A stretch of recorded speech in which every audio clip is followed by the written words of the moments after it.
आणि दादांमध्ये सुरू होती, ज्यामध्ये एक भाग असा होता की आम्ही दादांसोबत जाऊन सत्तेत सहभागी होऊ, तर दुसरीकडे दादा एनडीएमधनं बाहेर पडतील.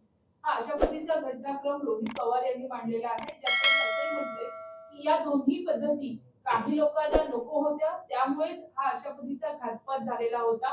एनडीए मध्ये सहभागी व्हायचं की नाही इथपर्यंतचा विचार दादांनी आणि आम्ही एकत्र केलेला होता असं त्यांनी म्हटलंय.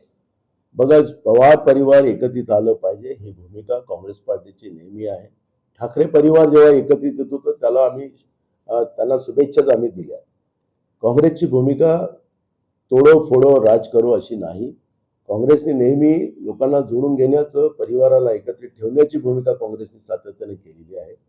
पण आज दोन्ही राष्ट्रवादी म्हणजे दोन्ही पवार परिवार एकत्रित आलं नाही पाहिजे, तर ते दिल्लीमध्ये बसलेली जी सरकार आहे तिथून हे सगळं सूत्र चाललेलं आहे. ज्या अजित पवारांच्या जे काही नेते आहेत दिल्लीमध्ये त्यांना तिथून चाबूक लावलं जातं आणि हे परिवाराला एकत्रित येऊ दिलं जात नाही. आमची भूमिका की हे परिवार एकत्रित आलं पाहिजे ही आमची भूमिका आहे. परिवाराचा वाद नको, राजकारणाच्या ठिकाणी राजकारण केलं जाणार, पण परिवारामध्ये वाद नाही, परिवाराने एकत्रित राहावं ही भूमिका काँग्रेस पार्टीची आहे.